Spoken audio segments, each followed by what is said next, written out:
माननीय प्राध्यापकगण और साथ ही विभिन्न महाविद्यालयों से आए हुए समस्त प्रतिभागीगण एवं विद्यार्थियों, सबसे पहले तो मैं उच्च शिक्षा विभाग मध्य प्रदेश शासन का आभार व्यक्त करता हूं कि उन्होंने मेरा नाम यहाँ आने के लिए सजेस्ट किया। फिर मैं आभार व्यक्त करता हूं आदरणीय प्राचार्य महोदय का कि उन्होंने मुझे यहाँ आने के लिए निमंत्रण पत्र प्रेषित किया। आभार व्यक्त करता हूं IQAC के समन्वयक स्मिता कोबरागड़े मैडम का कि उन्होंने लगातार संपर्क बनाए रखा, और सबसे ज्यादा आभार इसलिए आभार आपका है।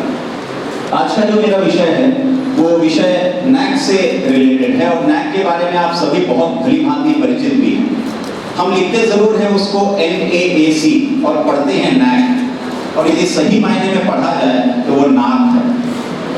हम थोड़ा सा ऐ लगा देते हैं पर एक्सीलेंस बढ़ाने के साथ साथ हम किस तरीके से इस हायर एजुकेशन को ऐसा बनाएं। एक हाथ जो है वो हमारे स्टूडेंट्स जो पीछे बैठे हैं उनका है, तो दूसरा हाथ हम लोगों का है। तो हम लोग उन स्टूडेंट्स के साथ हाथ मिलके कम से कम एक ऐसी ताली बजाएं जिससे आवाज निकल सके, क्योंकि ताली केवल दो हाथ से बजती है, एक हाथ से बज नहीं सकती। इसलिए स्टेक होल्डर्स में सबसे बड़ी भूमिका उन विद्यार्थियों की होती है, और सारा का सारा उपक्रम जो महाविद्यालय करता है उसके केंद्र बिंदु केवल और केवल स्टूडेंट्स हैं। प्रजा तो फिट है, इसके फिट होना बहुत जरूरी है। हमने शायद अपने खान पान के तरीके भी कोरोना के बाद लगातार बदलते चले जा रहे हैं, तो हम हेल्दी अपने आप को बना रहे हैं। जब हम अपने आप को हेल्दी बना रहे हैं तो क्यों नहीं हायर एजुकेशन को भी एक हेल्दियर एजुकेशन में ले जाया जाए, एक ऐसा माहौल उस महाविद्यालय में या इंस्टीट्यूशन में क्रिएट किया जाए जहां सारी की सारी चीजें आपके बोले बिना अपने आप व्यवस्थित तरीके से चल पाए, हर व्यक्ति सेल्फ डिसिप्लिन होकर काम कर सके। तो वो जब हेल्दियर एजुकेशन की ओर हम जाएंगे तब जाके NAAC जो कराना है उसका पूर्णता हम पा सकते हैं। और NAAC इसलिए हम नहीं कराते कि क्योंकि ग्रेड प्राप्त हो, जो कल मिश्रा जी कह रहे थे। NAAC जो है वो हमारा स्वॉट एनालिसिस करता है, स्ट्रेंथ टेस्ट करता है, वीकनेस टेस्ट करता है, अपॉर्चुनिटीज टेस्ट करता है, और चैलेंजेस को हम देखते हैं। लेकिन उन सारे चैलेंजेस को ओवरकम कैसे करें, शॉर्टकमिंग्स को हम अपना पॉजिटिव में कैसे कन्वर्ट करें, इन सारी प्रक्रियाओं का एक नाम है, वो है NAAC। और यदि NAAC को अब NEP 2020 के हिसाब से एक को हटा दिया गया है, अब NAC हो गया है, और NAC का उल्टा होता है CAN। तो NAAC का ठीक उल्टा इधर से CAN भी हो सकता है, मतलब हर एक महाविद्यालय NAAC करा सकता है। कल किसी ने पूछा था हमारा महाविद्यालय को 7 साल हो गया है, हम NAAC के लिए एलिजिबल है कि नहीं। NAAC कहता है कि यदि 2 आपके बैच डिग्री निकल गए हैं तो आप एलिजिबल वैसे ही हो जाते हैं। फिर उन्होंने एक और प्रश्न किया था कि हमारे पास मूलभूत सुविधाएं नहीं है। मेरा हमेशा से मानना है कि यदि हम हैं तो हमारा होना ही मूलभूत सुविधाएं हैं। हम कभी महाविद्यालय मूलभूत सुविधाओं के हिसाब से ज्वाइन नहीं करते हैं। हम महाविद्यालय ज्वाइन करते हैं, नौकरी में आते हैं, लेकिन कभी ये नहीं बोलते कि मूलभूत सुविधाओं वाला युक्त महाविद्यालय में ही मैं ज्वाइन करूंगा, ऐसा कभी नहीं होता। तो हम वो चीजों को देखते हैं जो नहीं है, उन चीजों को नहीं देख पाते जो हैं। तो हमें देखना वो चीज है जो है, जो नहीं है उसकी परवाह नहीं करना। तो इसलिए हमारी सोच हो जाती है ऐसी नेगेटिव, और नेगेटिव हमेशा हॉरिजॉन्टल होता है, और जब आप खड़े होते हैं तो आप हमेशा ऐसा वर्टिकल खड़े होते हैं। जहां जहां नेगेटिव होगा और आप खड़े हो जाएंगे तो वो चीज क्या बन जाएगी, पॉजिटिव बन जाएगी। तो पॉजिटिव चीजें नहीं होती हैं, पॉजिटिव आपका परसेप्शन होता है, पॉजिटिव आपका देखने का तरीका होता है, पॉजिटिव आप चीजों को बना सकते हैं। हर चीज नेगेटिव होती है। मैं अंग्रेजी में कहता हूं, एक वर्ड है फेयर, उसका नेगेटिव होता है अनफेयर। पॉसिबल, इम्पॉसिबल, मैंने उसके सामने प्रीफिक्स लगाया तब तो जाके वो नेगेटिव बना, और मैं प्रीफिक्स नहीं लगाता तो वो नेगेटिव नहीं बनता। तो देखने का नजरिया, लगाने का नजरिया आपके करने के नजरिए से डिपेंड करता है। इसलिए हेल्थियर एजुकेशन की ओर जाने के लिए एक और ये था कि ये लाइफ इंश्योरेंस कॉर्पोरेशन का है, योगक्षेमम वहाम्यहम्। ये जो एजुकेशन है ये जलता हुआ नंदा दीपक है जो कभी बुझता नहीं है, और उसके दोनों तरफ जो हाथ हैं, एक वो स्टूडेंट्स का एक हाथ है और एक हाथ इधर से जो है वो टीचर्स का है। ये दोनों जब मिल जाएं तो वो दीपक कभी बुझ ही नहीं सकता। और उसी दीपक को आगे बढ़ाने का काम इन लोगों ने किया है जो हमारे रोल मॉडल्स हैं। आप में से हर कोई इनका उदाहरण न जाने कितने भाषणों में देते हैं, right from the beginning, Vivekananda से लेके आप अब्दुल कलाम तक आइए, कोई ऐसा व्यक्ति नहीं है जो एजुकेशन से रिलेटेड कोई भी काम न किया। और गांधी जी तो वो थे जो हमेशा कहते थे कि मातृभाषा जो है वो medium of instruction primary level पे होना ही चाहिए। तो वहां से गांधी जी से निकला। और एक व्यक्ति जो भीख मांग कर बनारस हिंदू विश्वविद्यालय की स्थापना कर दिया और उसने महामना का एक उपाधि ले ली, महामना पंडित मदन मोहन मालवीय। भीख मांगकर एक विश्वविद्यालय की स्थापना करना। और एक व्यक्ति जो आपको यह बता दिया कि इंफ्रास्ट्रक्चर कोई मतलब का नहीं है, पेड़ के नीचे हमारे गुरुकुल परंपरा के तहत अध्ययन करिए, और उस व्यक्ति ने शांति निकेतन की स्थापना कर दी, रविन्द्रनाथ टैगोर। और एक व्यक्ति ने यह बताया कि जो बाहर खोज रहे हैं वो कहीं बाहर नहीं है, आपके भीतर है, और आपका परफेक्शन आपके अंदर है, आपके मैं का मैं से संबंध है, और वो व्यक्ति विवेकानंद के रूप में आता है।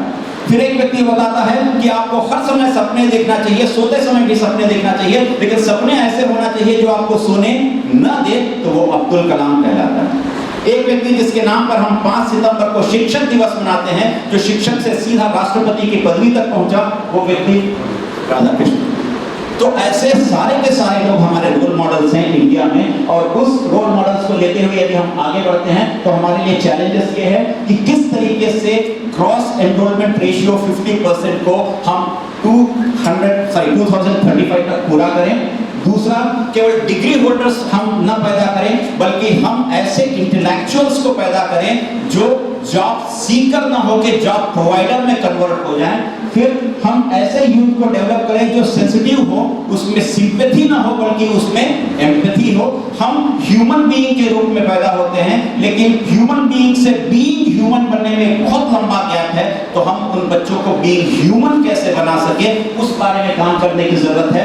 और जितना टेक्नोलॉजी आज है, आईसीटी की पूरी दुनिया है, उस आईसीटी में स्वयं और मूक के कोर्सेज को जितना ज्यादा से ज्यादा उन स्टूडेंट्स तक हम एमिट कर पाएं, उनको उसमें ले पाएं, उनको उसमें सहयोग कर पाएं, और खुद अपने ही इंस्टीट्यूशन में एक स्पॉट बना सके। स्पॉट मतलब सिंगल पॉइंट ऑफ कांटेक्ट, जो स्वयं कहता है, उसका हम अपने महाविद्यालय में बना सके, वो होना चाहिए। और ग्लोबल कॉम्पिटिटिवनेस, न केवल नैक तक हम सीमित हैं, न एनबीए तक सीमित हैं, न एनआईआरएफ तक सीमित हैं, बल्कि हमारा दायरा और आगे बढ़ना चाहिए। इंटरनेशनल लेवल के जो हमारे इंस्टीट्यूशंस हैं, उनके साथ हम कंपीट कैसे कर सकें, वो एक गोल होना चाहिए। फिर किस तरीके से फैकल्टी को हम अपने इस एजुकेशन फील्ड की ओर अट्रैक्ट करें।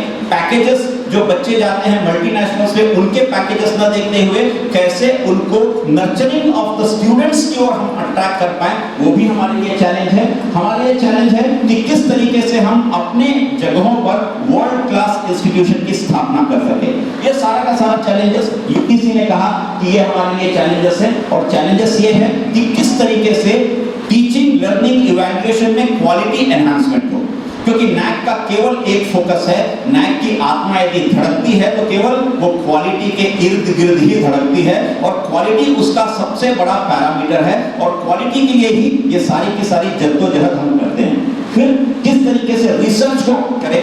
हमारी पीएचडी केवल हमारी थीसिस के बाद एक शेल्फ में ना पड़ी रहे, बल्कि उस पीएचडी से 5-6 पेपर निकले, स्कोपस इंडेक्स में छपे, केयर लिस्ट जर्नल्स में छपे, लोगों तक पहुंचे, और हमारा काम और बढ़ता चला जाए। हम और लोगों को पीएचडी कराते चले, और ऐसा हमारा हो कि कम से कम साल में 2 पेपर केयर लिस्ट में या स्कोपस इंडेक्स में हमारे छप सके। इस तरीके का अपने आप में एक डिसिप्लिन हम ला सके।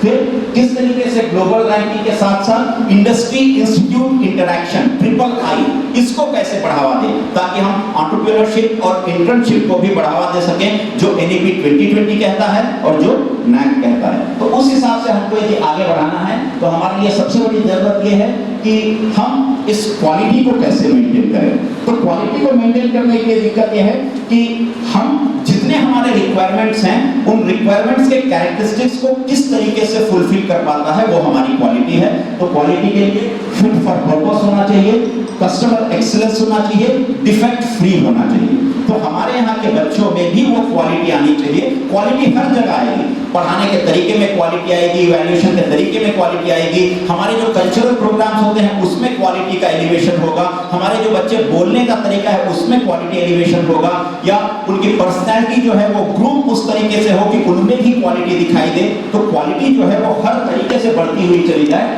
और क्वालिटी ऑफ एक्सीलेंस में जरूरी है कि जिन जिन महाविद्यालयों ने नैक करा लिया है और जो नैक कराने की ओर अग्रसर हैं, केवल क्वालिटी ये है कि आप नैक करा रहे हैं तो या कोई भी काम कर रहे हैं तो आपका इंटेंशन अच्छा होना चाहिए। इंटेंशन के साथ साथ आपके एफर्ट्स जो है वो सिंसियर होने चाहिए। फिर आपका डायरेक्शन जो है वो इंटेलिजेंट होना चाहिए और वर्किंग जो है या उसका एग्जीक्यूशन वो मेटिकुलस होना चाहिए। यदि ये चार तत्व हैं तो आपकी क्वालिटी जो है वो अपने आप आएगी। क्वालिटी केवल एक जर्नी है, इट्स नॉट अ डेस्टिनेशन। कोई भी ग्रेड A++ भी जो है वो केवल एक जर्नी है, वो डेस्टिनेशन नहीं है, क्योंकि वहां बने रहने के लिए आपको और कितनी जद्दोजहद करनी पड़ती है वो सबसे प्रमुख है। चौधरी जी सामने बैठे, उन्होंने कहा कि सर मेरा महाविद्यालय A+ ग्रेड को 4th सेकंड में फिर एक बार रिटेन किया। तो मैं जान सकता हूं कि रिटेन करने में उनको कितनी पापड़ बेलने पड़े होंगे और रिटेन करने के लिए उन्होंने कितने एफर्ट्स किए होंगे, और ये एफर्ट्स सारे लोगों ने किए होंगे। पूरा का पूरा महाविद्यालय एक साथ जुटा होगा, चाहे वो टीचिंग हो, नॉन टीचिंग हो या कोई भी व्यक्ति हो। तो इसलिए मैं हमेशा मानता हूं कि नैक जो है वो P से लेकर P तक का है। ये जो P छोटा वाला है वो पीएन है, जिसको आप प्यून कहते हैं, और जो बड़ा वाला P है वो प्रिंसिपल है, और उसके बीच में जो आते हैं वो प्रोफेसर्स हैं और बाकी जो स्टाफ है। तो इसीलिए NAAC starts from P and it goes to the tune of P। So it's a process of always progress, always process.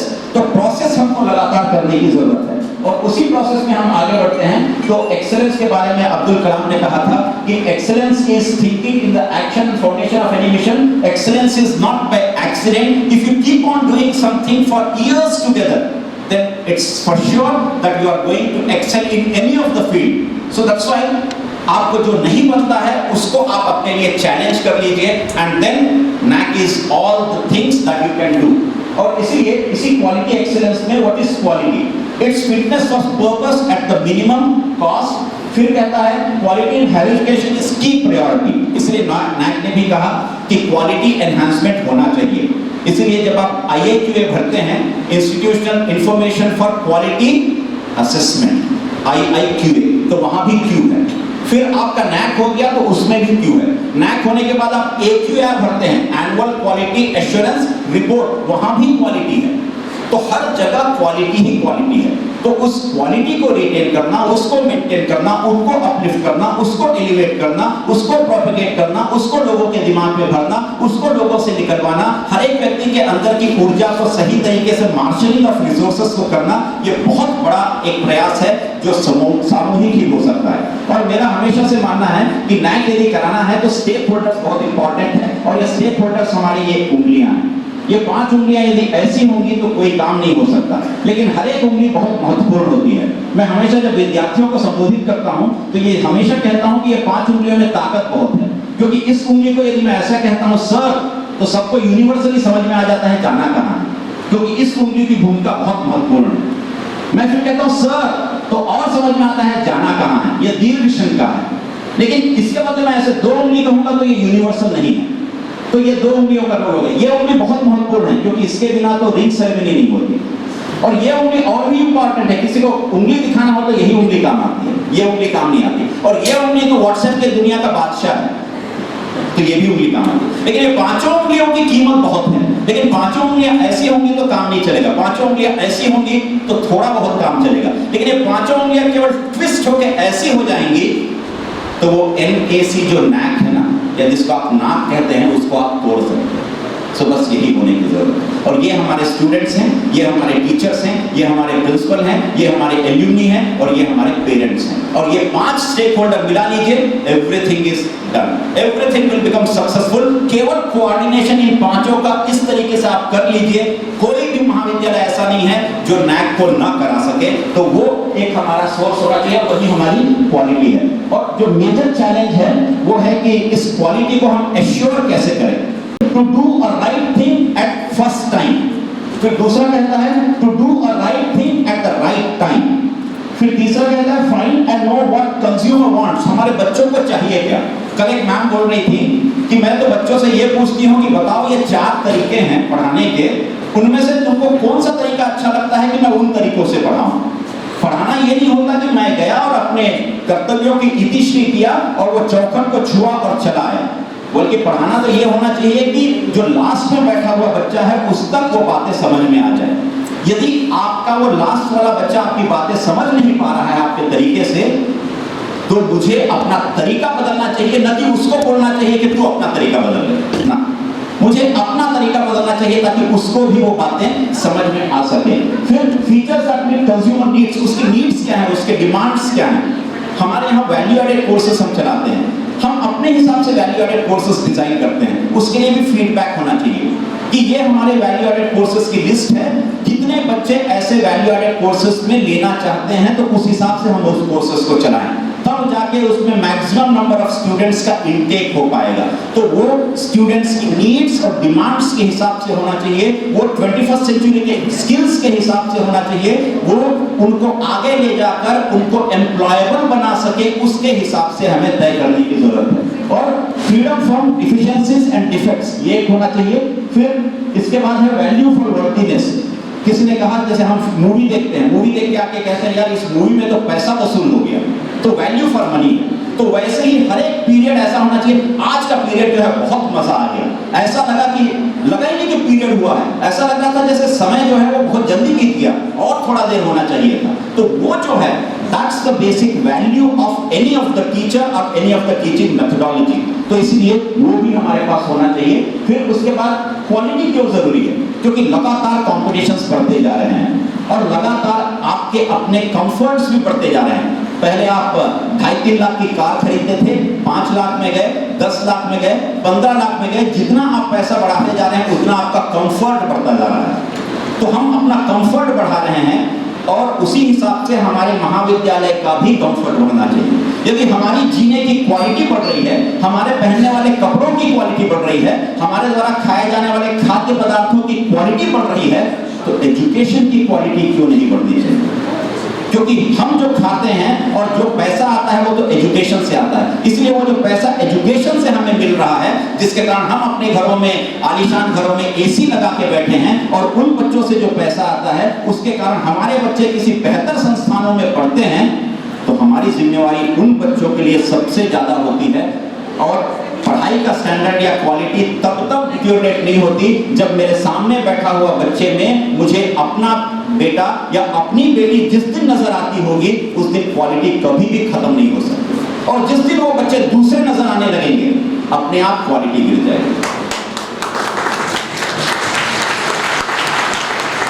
हम तो वो लोग हैं जो पेरेंट टीचर्स मीटिंग में अपने बच्चों के लिए 1 डे या हाफ डे सीएल लेके जाते हैं, लेकिन हम अपने विद्यार्थियों के पेरेंट्स को जब बुलाते हैं तो हमारे विद्यार्थियों के पेरेंट्स नहीं आते।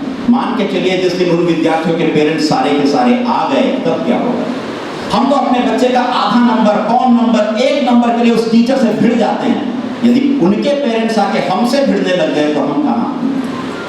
तो ये एक बात है क्वालिटी की, और इस बात को यदि आप अंदर तक महसूस करते हैं, हो सकता है मैं आपको कहीं ना कहीं यहाँ पर चोट पहुंचा रहा होगा, लेकिन वो चोट बहुत आवश्यक है। यदि गुणवत्ता उन्नयन की बात करते हैं तो चोट खाना बहुत जरूरी है, क्योंकि हम बहुत सारे काम कर लिए हैं, लेकिन शायद वो एक फील्ड है जहां पर हमें लगातार ऐसा स्पीशीज है, एक ऐसा प्राणी होता है जिसके ऊपर सारी चीजें थोप की जाती है और वही व्यक्ति करने वाला होता है, या फिर प्रिंसिपल, वो 2 ही जानते हैं बाकी नहीं जानते। नहीं, सारे लोगों का होना चाहिए एफर्ट, और सारे लोगों को एक साथ मिलकर एक टीम के रूप में काम करना चाहिए। और टीम का जो फुल फॉर्म होता है वो ये होता है together everyone achieves more, that's equal to team. तो टीम हमको उस तरीके से बनाने की जरूरत है, और मोरल और मोटिवेशन दोनों होना चाहिए। मोटिवेशन इंटरनल एक्सटर्नल दोनों होता है, लेकिन कई बार एक्सटर्नल मोटिवेशन की जरूरत होती है क्योंकि अंदर का मैं जो है वो सुप्त अवस्था में रहता है, उसको जागृत करने के लिए बाहरी मोटिवेशन की भी जरूरत होती है, वो मोटिवेशन भी हमें कराने की जरूरत है।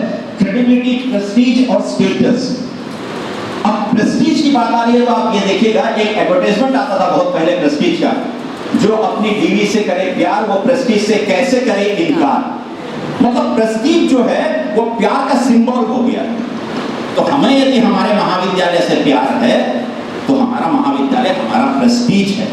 मैं यदि जाना जाता हूं घनश्याम, तो घनश्याम इसलिए जाना जाता हूं क्योंकि मैं किसी न किसी महाविद्यालय से संबद्ध हूं। वो महाविद्यालय नहीं है तो मैं केवल घनश्याम हूं, घनश्याम जी भी नहीं हूं, प्रोफेसर घनश्याम भी नहीं हूं, डॉक्टर घनश्याम भी नहीं हूं, कुछ भी नहीं हूं। तो मेरी आइडेंटिटी मेरे महाविद्यालय से ही फिक्स होती है, चाहे उस महाविद्यालय में बैठने के लिए मुझे टूटी फूटी कुर्सी ही क्यों न मिले, लेकिन मेरे पास एक ओहदा तो है, मेरे पास एक सोशल रिकॉग्निशन तो है, सोशल स्टेटस तो है। और यदि मुझे लोग घनश्याम सर कहेंगे, 80 साल का बुजुर्ग कहता है, वो 80 साल का बुजुर्ग मुझे घनश्याम सर कहता है, तो इसलिए कहता है कि मैं उसके पोती को या पोते को या नाती या नतीन को पढ़ाता हूं, इसलिए मैं सर हूं और आप मैम हैं। वरना तो मैं केवल घनश्याम और आपका जो भी नाम होगा उसमें बहुत ज्यादा हुआ तो जी लगा देगा। लेकिन ये जो सोशल रिकॉग्निशन हमको मिलता है, वो सोशल रिकॉग्निशन उस इंस्टीट्यूशन से मिलता है। इसलिए इंस्टीट्यूशन के प्रति उतना कर्मठता पूर्वक हमें काम करने की जरूरत है। और वही क्वालिटी को यदि आगे बढ़ाते हैं, क्वालिटी एश्योरेंस में प्रोसेस ओरिएंटेड है, डिफेक्ट प्रिवेंशन है, प्रोएक्टिव है, मैनेजरियल है और एवरीवन्स रिस्पांसिबिलिटी, हर एक व्यक्ति उसके लिए उतना ही उत्तरदायी होता है। और उसी को यदि आगे बढ़ाते हैं तो नैक भी कहता है कि जो क्वालिटी का है, यदि आप नैक में देखेंगे तो QUALITY में Q कहता है क्वेस्ट फॉर एक्सीलेंस, दूसरा कहता है अंडरस्टैंडिंग द कॉन्सेप्ट। हम सीधा SSR ले लेते हैं, SSR के मैट्रिक्स में चले जाते हैं और उस मैट्रिक्स का क्वेश्चन आंसर बनाने लगते हैं। बिल्कुल ये वैसे ही होता है जैसे वो बच्चे पीछे बैठे हैं, वो अनसीन पैसेज को बनाते हैं। बच्चे जब अनसीन पैसेज बनाते हैं तो अमूमन धारणा ये होती है कि बच्चे अनसीन पैसेज पढ़ते नहीं हैं, वो सीधा नीचे के क्वेश्चन में आ जाते हैं। क्वेश्चन को पढ़ते हैं, क्वेश्चन को पढ़ने के बाद उसके ऊपर से ऊपर जाते हैं और वहां पर ऐसा ब्रैकेट लगाते हैं, एक लिखते हैं, मतलब पहले का आंसर वहां है, दूसरे का यहाँ, तीसरे का यहाँ, तो क्वेश्चन पढ़ते हैं। हमारा भी वही हो गया, हम अनसीन करते करते इतने आदी हो गए हैं कि SSR में भी पहले हम क्वेश्चन पढ़ लेते हैं, उसके बाद उसका आंसर खोजते हैं। होना ये चाहिए कि हर एक क्राइटेरिया का जो कॉन्सेप्ट नोट है, उस कॉन्सेप्ट नोट को अच्छे तरीके से पढ़ के उस पर आइस ब्रेकिंग सेशन करिए, उस पर लगातार आप बातें करिए एक दूसरे से और उसके बाद देखिए कि आपको उन सारे मैट्रिक्स का आंसर अपने आप निकल के आता है। आप क्वेश्चन को पहले मत पढ़िए, पहले कॉन्सेप्ट को समझिए। इसीलिए अंडरस्टैंडिंग द कॉन्सेप्ट बहुत जरूरी है। नैक के 7 क्राइटेरिया को बहुत ही अच्छे तरीके से लिखा गया और 7 क्राइटेरिया यदि हैं तो 7 इसलिए हैं कि 7 का भारत में बहुत महत्व है, क्योंकि संगीत के सुर भी और आसमान में रात के समय जो ऋषि मंडल दिखाई देता है वो भी 7 है। और पहले आप कहते थे कोई फॉरेन जाता है तो कितने समंदर पार? 7 समंदर पार। और फेरे भी कितने पड़ते हैं? 7। और बारिश जब होती है धूप के साथ तो जो रंग दिखाई देता है इंद्रधनुष का वो भी, तो 7 का तो हमारे साथ ही, तो 7 हमसे अलग नहीं है। इसलिए नैक ने भी वो 7 क्राइटेरिया को तय किया। और पहला क्राइटेरिया था करिकुलर एस्पेक्ट। करिकुलर एस्पेक्ट तो बेसिक है कि आप क्या पढ़ाते हैं, वो सिलेबस तय होता है। वो सिलेबस कितने क्रेडिट में होगा, उसको पढ़ाने के घंटे कितने होंगे, उसको कैसे डिलीवरी करना है, वो पूरा करिकुलर एस्पेक्ट का फ्रेम तैयार हो गया। वो फ्रेम जैसे ही तैयार हुआ तो उस फ्रेम को आपको क्या करना है, एग्जीक्यूट करना है। इसलिए क्राइटेरिया 2 है टीचिंग, लर्निंग, इवैल्यूएशन, जिसमें 3 है। पहले आप टीचिंग करेंगे तो बच्चा क्या करेगा, लर्निंग करेगा, फिर उस लर्निंग का आप क्या करेंगे, इवैल्यूएशन। इसलिए उसका नाम है टीचिंग, लर्निंग, इवैल्यूएशन। जो किसके बेस पे होता है, करिकुलर एस्पेक्ट के बेस पे होता है। तो criteria 1 is connected with criteria 2 और क्राइटेरिया 2 जो है वो पूरे के पूरे SSR की आत्मा है, जिसमें 350 नंबर हैं और वही पूरा का पूरा फोकस करता है। क्राइटेरिया 2 और क्राइटेरिया 5 आपका बहुत अच्छा हो गया। क्राइटेरिया 5 है student support and progression. Teaching किसका, टीचिंग किसका, स्टूडेंट का। लर्निंग किसका, स्टूडेंट का। इवैल्यूएशन किसका, स्टूडेंट का। फिर 5वां criteria student support and progression. Support किसका, स्टूडेंट का। प्रोग्रेशन किसका, स्टूडेंट का। 350 और 140 मिला लीजिए कितना हुआ, 490। और टोटल मार्क्स कितने हैं, 1000। 1000 में 490 तो केवल 2 क्राइटेरिया फुलफिल कर देता है। तो 2 क्राइटेरिया को आप बहुत अच्छे से कर लीजिए, बाकी सारे क्राइटेरिया आपको अपने आप आ जाते हैं। आपने टीचिंग, लर्निंग, इवैल्यूएशन कर दिया। अब तीसरा क्राइटेरिया आता है टीचिंग के बाद क्या, रिसर्च ओरिएंटेड। उसका रिसर्च फ्रेम ऑफ माइंड, उसका रिसर्च एप्टीट्यूड, उसका इंक्लिनेशन टुवर्ड्स रिसर्च। रिसर्च के बाद एक्सटेंशन, जो आपने पढ़ाया है उसको महाविद्यालय की 4 दीवारी से बाहर निकलकर वो बच्चा उसको ले जाए सोसाइटी के बीच में, सोसाइटल डेवलपमेंट, कम्युनिटी डेवलपमेंट, उसकी एक्सटेंशन एक्टिविटी की ओर ले जाए। तो रिसर्च एक्सटेंशन, उसके बीच में है इनोवेशन। इनोवेशन में ये नहीं कहता कि आप जो है वो हरित क्रांति के जनक स्वामीनाथन को पैदा करिए, या आप कुरियन को व्हाइट रेवोल्यूशन के लिए पैदा करिए, या आप एल्बर्ट आइंस्टीन पैदा करिए। इनोवेशन तो बहुत छोटे छोटे हो सकते हैं।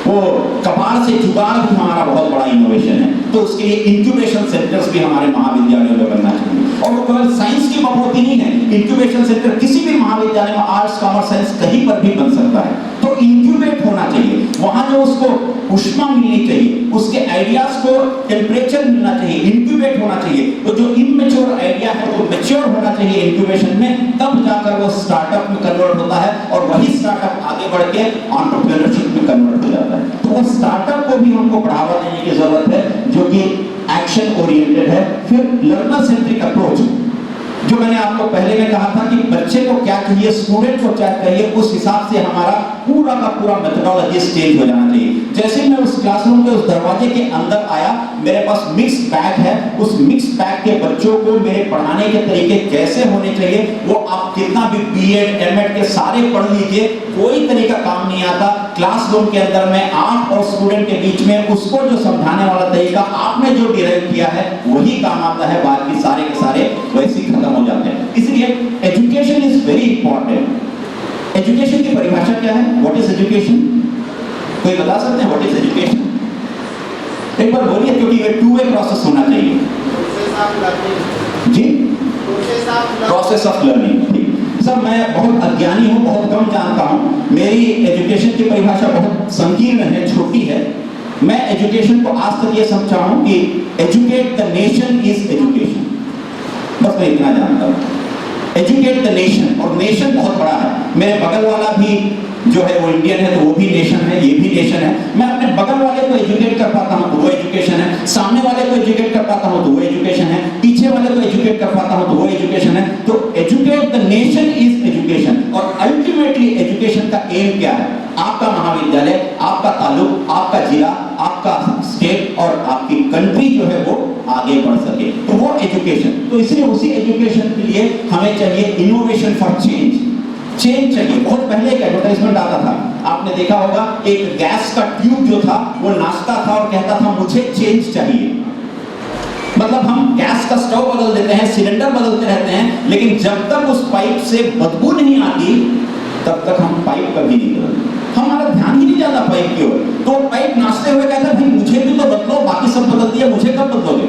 तो वही है, इनोवेशन फॉर चेंज होना चाहिए। और ट्रेनिंग पर बिल्ड कॉम्पिटेंसीज। अब एनईपी 2020 भी हो गई है, तो हमारी कॉम्पिटेंसीज लगातार बढ़नी चाहिए। हमको लगातार अपडेट, अपग्रेड और अपलिफ्ट अपने आप को करना चाहिए, ताकि हम एजुकेशन को अपहोल्ड कर पाएं। यदि हम अपडेटेड नहीं हैं, यदि हम अपग्रेडेड नहीं हैं, यदि हम अपलिफ्टेड नहीं हैं, तो हम एजुकेशन को अपहोल्ड कैसे करेंगे? तो इसलिए ये हमारे लिए बहुत जरूरी है, और ईयर राउंड एक्टिविटी हमें लगातार कराने की जरूरत है। और इसी को आगे लेके हम यदि बढ़ते हैं, तो ये क्वालिटी सर्कल में जो है टॉप पे देखिएगा प्रिंसिपल, जो किसी भी संस्थान का, यदि आप पेट्रन कह लीजिए उनको, या फिर आप उनको और कोई नाम दे दीजिए, प्रिंसिपल। उसके बाद में हमारी स्टीयरिंग कमेटी, फिर आईपीएससी की कमेटी है, कोऑर्डिनेटर हैं, हेड्स ऑफ द डिपार्टमेंट्स हैं, फैसिलिटेटर हैं, फिर विभिन्न समितियां हैं आपके यहाँ, उसके कन्वीनर्स हैं, फिर टीचर्स लीडर्स हैं, और मेंबर्स जो है वो उसके स्टेक होल्डर्स। इन स्टेक होल्डर्स के साथ क्वालिटी एनहांसमेंट जो है वो सारे हमारे जो रिसोर्सेस है वो सारे का मार्शलिंग है।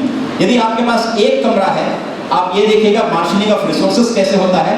हम 3 कमरे के मकान में पहले रहते थे। पहला होता था हमारा ड्राइंग रूम, दूसरा होता था हमारा बेडरूम, और तीसरा होता था हमारा किचन। हमारे यहाँ कोई आता था तो पहले कमरे से एंटर करता था और किचन से होके वो बाहर निकल जाता था। तो हम उसी जो ड्राइंग रूम है, सुबह वो ड्राइंग रूम रहता था, दोपहर को वो खाना खाने की जगह बन जाती थी। हमारे पास बिस्तर होते थे, उस बिस्तर को मोड़ मोड़ के हम ऊपर रख देते थे, उसके ऊपर चादर बिछा देते थे, तो उसमें किसी को आते थे तो बैठाते थे, वो हमारा सोफा बन जाता था।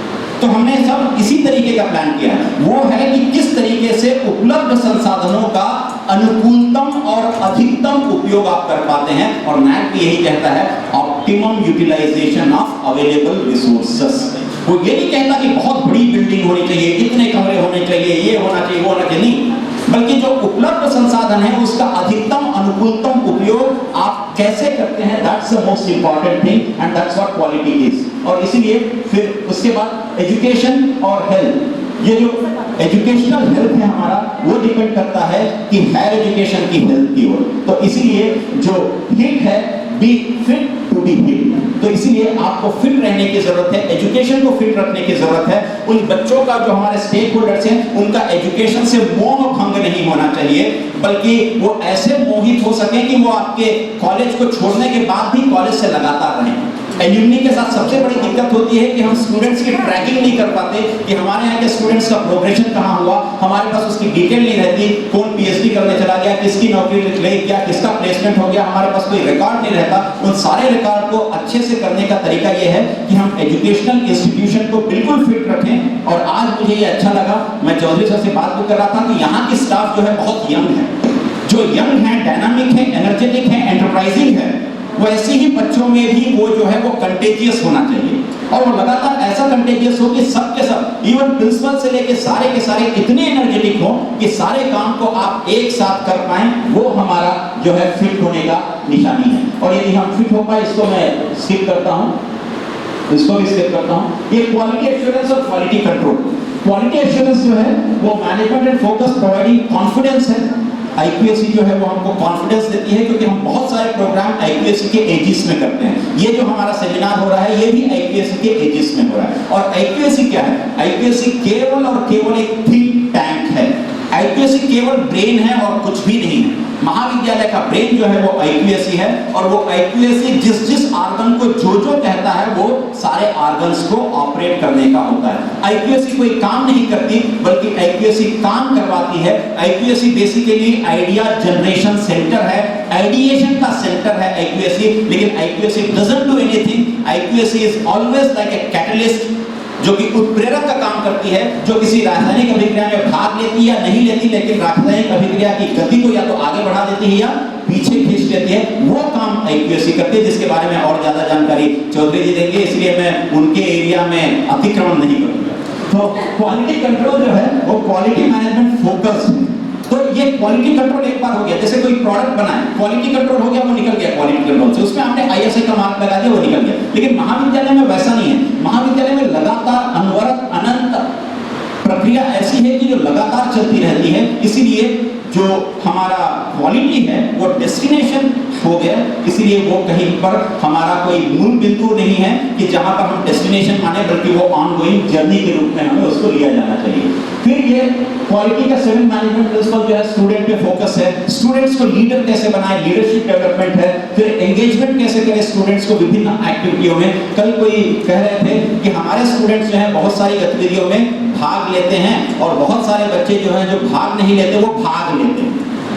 तो दो है आपको बोलने का तरीका, कुछ बच्चे भाग लेते हैं और कुछ भाग लेते हैं। वो जो भाग लेते हैं उनको भाग लेने लायक उस तरीके की प्रतियोगिताएं आयोजित करनी पड़ेगी महाविद्यालय को, उस तरीके का माहौल डेवलप करना पड़ेगा कि वो जो भाग लेते हैं उनको भाग लेने लायक बना सके हम। तो उस तरीके से प्रोसेस ऑफ अप्रोच इंप्रूवमेंट उस तरीके से करें, एविडेंस बेस्ड डिसीजन मेकिंग करें, और सबसे ज्यादा जरूरी है relationship management.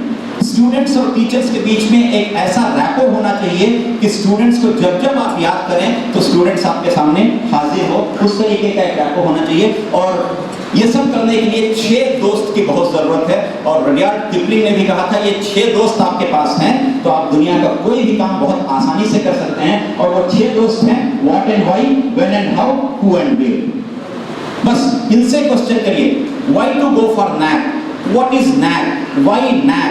When to get NAC done? ये सारे क्वेश्चन आप इन WH से करिए। अंग्रेजी में WH क्वेश्चंस बहुत महत्वपूर्ण हैं। 8 होते हैं, जिसमें से एक जो है उल्टा होता है, बाकी सब WH से स्टार्ट होते हैं। एक जो है हाउ, वो H से स्टार्ट होता है, W में एंड होता है। ये सारे 8 जो हैं उनसे लगातार क्वेश्चन करिए। आप देखिएगा जब आप ट्रेन में ट्रैवल करते हैं तो किसी को पैसेंजर के साथ आप एकदम से उससे नहीं पूछते, आपका सीधा आप बात करते हैं, भाई साहब आप कहाँ जा रहे हैं, where are you going, WH वहां से स्टार्ट होता है।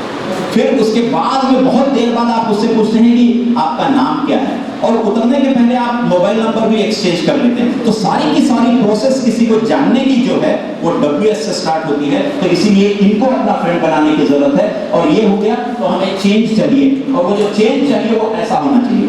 हमें इक्वालिटी नहीं चाहिए, हमें इक्विटी चाहिए। हमें रियलिटी नहीं चाहिए, हमें लिबरेशन चाहिए। इसीलिए कहता है सा विद्या या विमुक्तये। विद्या ऐसी हो जो आपको लिबरेट करे, विद्या ऐसी हो जो आपको फ्री करे, फ्री थॉट। तो प्रोसेस ऑफ थॉट जो है वो फ्री फ्लो होना चाहिए, तो फ्री फ्लो प्रोसेस उस तरीके से होना चाहिए। और क्वालिटी इंप्रूवमेंट के मॉडल्स जो हैं वो बहुत सारे मॉडल्स हैं, एक फेट का मॉडल है, एक CQI का मॉडल है, एक TQM का मॉडल है। एक मॉडल की मैं बात करता हूं, यहाँ पर 3 क्वेश्चंस हैं। वो 3 क्वेश्चंस ये हैं कि AMC, कोई भी प्रोडक्ट हम लेते हैं तो AMC करवा लेते हैं, एनुअल मेंटेनेंस कॉन्ट्रैक्ट। यहाँ AMC वो नहीं है, AMC यहाँ पर है एम, दूसरा है मेजर और तीसरा है चेंज। एम क्या है? What are we trying to accomplish, हमें हासिल क्या करना है। मेजर क्या है कि हम कैसे चेंजेस को इंप्रूव करेंगे। तीसरा क्या है? What change we make that will result in improvement, कौन सा ऐसा चेंज की जरूरत है जो इंप्रूवमेंट को आगे ले जा सके। तो इसके लिए जो हमारा साइकिल है वो साइकिल है हमारा to improve a system you need good understanding of the system. सबसे पहले तो सिस्टम को समझना पड़ेगा, लोगों को समझना पड़ेगा, फिर आप जो काम कर रहे हैं उसको समझना पड़ेगा, इसलिए कॉन्सेप्ट समझना बहुत जरूरी है। उसके बाद आएंगे कि आप कहां पर आप फेल हो रहे हैं, कहां पर आप रॉन्ग हैं, वो समझने की जरूरत है, और किस तरीके से उस रॉन्ग को या जो मिस्टेक है उसको फिक्स कर पाएंगे, और कैसे आप सिस्टम में चेंज को इंप्लीमेंट कर पाएंगे। यदि आप हैं, आप चले गए तो भी वो सिस्टम चलते रहना चाहिए, वैसा एक साउंड प्रूफ सिस्टम होना चाहिए। ये नहीं कि प्रिंसिपल चले गए, एक्यूएससी कोऑर्डिनेटर चले गए तो वो महाविद्यालय ठप पड़ गया, नहीं। Second line, third line, fourth line of defence होना चाहिए। यदि हमारे यहाँ सेना के लोग नहीं हैं तो हम सेकंड लाइन ऑफ डिफेंस में एनसीसी को रखते हैं, फिर सोशल लेवल में हम एनएसएस को रखते हैं जो वॉलंटियर्स का काम करते हैं। वैसे ही हमारे महाविद्यालयों में भी first line, second line, third line, fourth line का ऐसा पूरा एक बयान बहनी चाहिए, एक हवा बहनी चाहिए, और वो हवा ऐसी हो जो एक पूरे के पूरे माहौल को सूदिंग माहौल में कन्वर्ट कर सके, वैसा होना चाहिए। तो इसीलिए ये जो PDSA साइकिल है, ये PDSA में पहला है प्लान, आप पहले प्लान कर लीजिए, फिर दूसरा है डू, उसको आप करिए। प्लान करने के बाद जैसे कंप्यूटर में आप प्रोग्राम करते हैं, प्रोग्राम को आप करने के बाद प्रोग्राम को आप रन करते हैं, रन करने के बाद उसमें स्टडी करते हैं कि वो प्रोग्राम रन नहीं हुआ तो उसमें कहां-कहां पर मिस्टेक्स हुई हैं हमारी, उसको आप रेक्टिफाई करते हैं, और उसके बाद उसके हिसाब से आप एक्ट करते हैं। इसलिए plan a change, do the change, study the results और एक्ट ऑन द रिजल्ट्स। तो जो फीडबैक है वो फीडबैक हमारा रिजल्ट्स पे एक्टिंग है, तो हमें फीडबैक लेने की जरूरत है। और इसीलिए कबीर ने भी कहा था, निंदक नियरे राखिए आंगन कुटी छपाए। तो निंदा करने वाले को तो हमेशा अपने पॉकेट पे रखना चाहिए, क्योंकि प्रोग्रेस तभी हो सकती है जब निंदक हमारे सामने होगा। जब तक निंदा करने वाले नहीं होंगे प्रोग्रेस हमारा हो ही नहीं सकता। तो इसीलिए उन निंदा करने वालों को तो हमेशा हमारे साथ में, उन फीडबैक को हमेशा, नेगेटिव फीडबैक को हमेशा पॉजिटिव में हमें लेने की जरूरत है कि हम उसमें और कैसे प्रगति कर सकते हैं। जब आइंस्टीन ने E=mc² खोज लिया तो लोगों ने पूछा कि Einstein, who motivated you to a greater extent of inventing E=mc²? What happened to you? Einstein ने कहा, the credit goes to the people, those who have criticized me at length, because all the time they were saying, Einstein you cannot do it, Einstein you cannot do it, Einstein you cannot do it, and I thought, why can't Einstein do it? So I decided, no, I will do it. So that's why the credit goes to the people, those who have criticized me. इसीलिए जो निंदा की है मेरी, उनको मैं इसको समर्पित करता हूं, क्योंकि वो यदि निंदा मेरी नहीं किए होते तो शायद मैं ये आविष्कार भी नहीं कर पाया होता। तो इसीलिए वो निंदक जो है हमारे लिए बहुत जरूरी है, तो उनको पास में रख के ये साइकिल को चेंज करना चाहिए। How to improve quality? तो क्वालिटी को इंप्रूव करने के लिए एक प्लान होना चाहिए, फिर इंप्लीमेंटेशन होना चाहिए, क्वालिटी इंप्रूव नहीं, इसके बीच में एक और है, उसको हम कहते हैं सेल्फ असेसमेंट। हमें लगातार अपना सेल्फ असेसमेंट करना है। मेरा असेसमेंट हो गया तो मैं डिपार्टमेंट का असेसमेंट करूं, डिपार्टमेंट का हो गया तो मैं अपनी कमेटी का असेसमेंट करूं, वो हो गया तो मैं अपने महाविद्यालय का असेसमेंट करूं। इसीलिए जो SSR है, सेल्फ स्टडी रिपोर्ट है, वो NAAC का जो क्वेश्चन पेपर है वो पूरा आउट है। एग्जाम के पहले ही NAAC ने क्वेश्चन पेपर आपको आउट करके दे दिया, क्वेश्चंस दे दिया है, आंसर आपको अपने हिसाब से भरना है, क्योंकि आपने अपने महाविद्यालय का स्वयं अध्ययन करके वो रिपोर्ट तैयार की है, वो रिपोर्ट किसी दूसरे ने तैयार नहीं की है, और उसमें जितनी भी गलतियां हुई होंगी उसकी अकाउंटेबिलिटी और रिस्पांसिबिलिटी मेरी अपनी है महाविद्यालय का होने के नाते। इसलिए साउंड प्रूफ हमारा SSR होना चाहिए। और वो क्वालिटी सेल्फ असेसमेंट कैसे होगा? सेल्फ असेसमेंट के लिए पहले डेटा कलेक्शन करें, डेटा कलेक्शन के साथ डेटा प्रोसेसिंग करें, डेटा प्रोसेसिंग के बाद डेटा की एनालिसिस करें, और डेटा की एनालिसिस के बाद हम सेल्फ एप्रिसिएशन रिपोर्ट या जिसको आप एसएसआर कहते हैं वो हमें लिखने की जरूरत है। वो कब होगा? जब हमारा सेल्फ असेसमेंट होगा। हमारा असेसमेंट सीआर के द्वारा तो अलग होता है, लेकिन स्वयं का असेसमेंट तो हम रोज कर सकते हैं। कई दिन आप क्लास देने के बाद जब बहुत अच्छी आपकी क्लास जाती है तो आपको उस दिन लगता है कि यार आज की क्लास तो बहुत मजेदार थी, बच्चों ने भी बहुत बढ़िया इंटरैक्ट किया और मैंने भी उनके जवाबों का, उनके क्वेश्चन का मैंने भी बहुत अच्छे से जवाब दिया। That day you sleep very well, क्योंकि आपको वो दिन बहुत सुकून मिलता है, बहुत अच्छा लगता है। आपका असेसमेंट आपने उस दिन कर लिया। अगले दिन हो सकता है आपकी क्लास वैसे नहीं गई, उस दिन भी आप असेस कर रहे हैं, लेकिन लगातार ये प्रोसेस हमारी चलती रहनी चाहिए असेसमेंट की। और ये असेसमेंट हमारा हो जाता है तो ऑब्जेक्टिव्स ऑफ एजुकेशन क्या है? ऑब्जेक्टिव्स ऑफ एजुकेशन है केवल अवेयरनेस क्रिएट करना। इतने सारे प्रोग्राम्स हम कराते हैं, अवेयरनेस क्रिएट करते हैं, फिर नॉलेज बच्चों को देते हैं, एटीट्यूडनल शिफ्ट बच्चों में लाते हैं, फिर उसके बाद हम उन्हें स्किल्स डेवलप करते हैं। और यदि ये स्किल नहीं होगा तो स्किल में से आप एस हटा दीजिए, बचा क्या? किल। किल में से के हटा दीजिए, बचा क्या? इल। जो इल होता है उसी को किल किया जाता है, क्योंकि उसमें होता नहीं है, इसलिए स्किल डेवलप करने की जरूरत है ताकि हमारा बच्चा इल ना हो, हमारे बच्चे को कोई किल ना करे। इसलिए हमको उसमें क्या डेवलप करना है? स्किल डेवलप करना है। और आजकल हर बच्चे के पास ये फोन है, इसको क्या कहते हैं? स्मार्टफोन। ये फोन तो स्मार्ट हो गया, लेकिन मैं अपना नाम जब आपको बताता हूं तो मैं स्मार्ट घनश्याम नहीं कहता, लेकिन आप इसको क्या कहते हैं? स्मार्टफोन। मैं स्मार्ट घनश्याम नहीं कहता, क्योंकि ये स्मार्ट हो गया है और मैं इसको यूज करने लायक क्या नहीं हो पाया? स्मार्ट नहीं हो पाया। आपसे नहीं बनता, वो आपका 6 साल का बच्चा इसमें बहुत सारे काम करके आपको दे देता है। फिर आप पीएचडी, डबल पीएचडी करने का मतलब क्या हुआ जब आप इसको स्मार्टली एक्टिवेट नहीं कर पाए? तो वो जो स्मार्ट है, उस स्मार्ट में भी जरूरत ये है कि स्मार्ट में से एस हटा दीजिए, बचा क्या? मार्ट। मार्ट में से एम हटा दीजिए, बचा क्या? आर्ट। हर एक इंडिविजुअल के पास आर्ट है, हर एक स्टूडेंट के पास आर्ट है, और उस आर्ट को लेके वो कहां जा सकता है? मार्ट में जा सकता है। और यदि वो बच्चा आर्ट को लेके मार्ट में गया तो क्या बन गया? वही स्मार्ट। तो हमारे महाविद्यालय के हर एक बच्चे के पास आर्ट है, उसको हमको मार्ट में ले जाना है ताकि वो क्या बन सके? स्मार्ट बन सके। वही स्मार्ट सोसाइटी की हमें जरूरत है, और इसीलिए हम डिस्कवरिंग, ग्रोइंग और एक्सपीरियंसिंग लगातार हम इंस्टीट्यूशन में करते रहते हैं। क्वालिटी टारगेट जो यूजीसी ने दिया था वो ये है, 50% ऑफ द स्टूडेंट्स को एम्प्लॉयमेंट मिलना चाहिए या उनको हायर एजुकेशन में एंगेज होना चाहिए। फिर दूसरा कहता है एटलीस्ट 2/3 ऑफ द स्टूडेंट्स जो हैं वो सोशली प्रोडक्टिव एक्टिविटीज में लगे, और 75% ऑफ द स्टूडेंट्स को प्रोफेशनल स्किल्स डेवलप करना चाहिए। तो 21st सेंचुरी स्किल्स है जिसमें सॉफ्ट स्किल्स है, इनोवेशन है, एंटरप्रेन्योरशिप है और क्रिटिकल थिंकिंग है। मैं थोड़ा जल्दी चल रहा हूँ। और टीचर्स की वैकेंसीज ये हमारा काम नहीं है, गवर्नमेंट का काम है, इसलिए मैं इसको छोड़ देता हूँ, इसमें बहुत ज्यादा नहीं बोलता, क्योंकि छत्तीसगढ़ में भी यही हाल है जो मध्य प्रदेश में है। मध्य प्रदेश से अलग हुआ प्रांत ही छत्तीसगढ़ है, दोनों बिछड़े हुए भाई हैं, तो दोनों के यहाँ स्थितियां करीब करीब एक जैसी ही हैं, तो इसलिए कोई इस पे बात नहीं करता।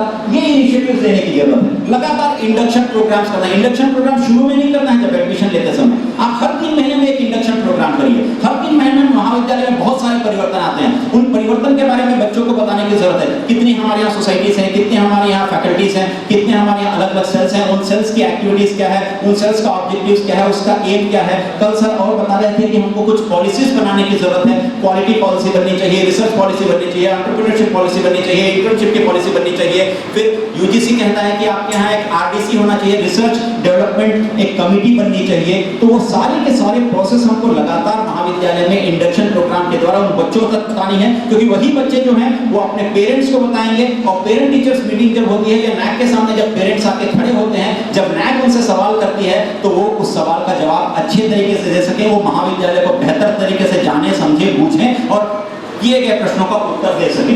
इसलिए learning outcome based curriculum framework LOCF होना चाहिए कि हमारे यहाँ वो पूरा का पूरा करिकुलम फ्रेमवर्क जो है वो आउटकम बेस्ड पे होना चाहिए। फिर स्टूडेंट्स का ट्रैकिंग करना है, टीचर्स का इंडक्शन प्रोग्राम लगातार करने की जरूरत है, चाहे ऑफलाइन करिए, ऑनलाइन करिए, ग्रुप में करिए, एक इंस्टीट्यूशन मत करिए, पड़ोस के 2-3 इंस्टीट्यूशंस मिलकर आप कर लीजिए, कोलैबोरेटिव एफर्ट करिए, क्योंकि NAAC भी ये कहता है कि अकेला चलना नहीं है, लोगों को साथ में लेके चलना है, तो 2-3 इंस्टीट्यूशन मिलकर भी ये कार्यक्रम को कर सकते हैं। सॉफ्ट स्किल्स को आगे बढ़ाना है, नॉन एक्रेडिटेड इंस्टीट्यूशंस जो है उनको मेंटरिंग करने की जरूरत है। जैसे मिश्रा जी आपके महाविद्यालय के एक मेंटोर के रूप में आए, वैसे ही आपको भी दूसरे महाविद्यालय का मेंटोर करने की जरूरत है, क्योंकि हम हमेशा ये कहते हैं साथी हाथ बटाना, एक अकेला थक जाएगा, मिलकर बोझ उठाना, तो हमें वो साथ में उसको लेके चलना है।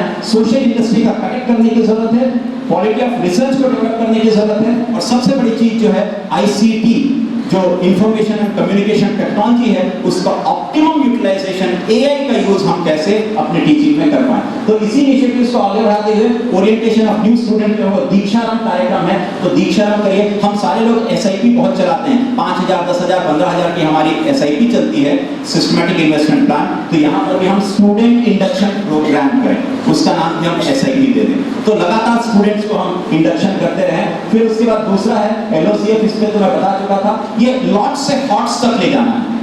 जो हमारे यहाँ स्टूडेंट्स लॉट्स में आते हैं, लॉट्स का 2 मायने हैं। लॉट्स मतलब एक बहुत होता है, और दूसरा होता है लो ऑर्डर थिंकिंग स्किल्स, और उससे हमको हॉट्स पे ले जाना है। हॉट्स का मतलब होता है हाई ऑर्डर थिंकिंग स्किल्स। तो स्कूलों में बच्चे लॉट्स में आते हैं, जब कॉलेज में आते हैं तो उन्हीं लॉट्स को हमको हॉट्स पे ले जाना है, और वो बच्चे जब हॉट्स में चले जाएंगे तो वो बच्चे हमारे हॉट केक हो जाएंगे, उसको कोई भी लेने के लिए तैयार होगा। तो हमारे जो लॉट्स ऑफ बच्चे हैं उनको हॉट केक में तैयार करने का काम भी किसका है?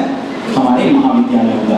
तो इसीलिए वो शिफ्ट करने की जरूरत है। एलओसीएफ का ये पूरा एक मैंने डायग्राम बना के आपको दिखाया है कि कैसे आउटकम फीडबैक से लेके हम विजन में जाते हैं, कोर्स आउटकम में जाते हैं, प्रोग्राम आउटकम में जाते हैं। कल सर बता रहे थे कि पीओसीओ, प्रोग्राम आउटकम, कोर्स आउटकम, ये तो बच्चों को बताने की जरूरत है, लेकिन वो कह रहे थे कि मैं बहुत ये मतलब कोई उसको अदरवाइज मत लीजिएगा, बहुत सारे टीचर्स को भी ये चीजें नहीं मालूम है। हम लिख देते हैं प्रोग्राम आउटकम ये है, कोर्स आउटकम ये है, प्रोग्राम स्पेसिफिक आउटकम ये है, लर्निंग आउटकम ये है। अगली बार जब पूछा जाए तो हमसे ही नहीं बनता है, क्योंकि हम कहीं से लेके उसको उतार दिए रहते हैं। तो इसलिए उसको भी अब हमारा क्वेश्चंस भी जो टेस्ट में है वो आउटकम बेस्ड होना चाहिए, प्रोग्राम आउटकम बेस्ड क्वेश्चंस होना चाहिए, programme specific outcome based questions होना चाहिए, कोर्स आउटकम बेस्ड क्वेश्चन होना चाहिए, लर्निंग आउटकम बेस्ड क्वेश्चंस हमको बनना चाहिए, ताकि आगे चल के यूनिवर्सिटी में जब एग्जामिनेशन रिफॉर्म हो के वैसा क्वेश्चन आए तो हमारे बच्चे पहले से ही अभ्यस्त हो जाएं उन सारी चीजों के लिए। तो ये एडेप्टेशन ऑफ टेक्नोलॉजी है, मूक और स्वयं का लगातार यूज करते रहें। उसके बाद में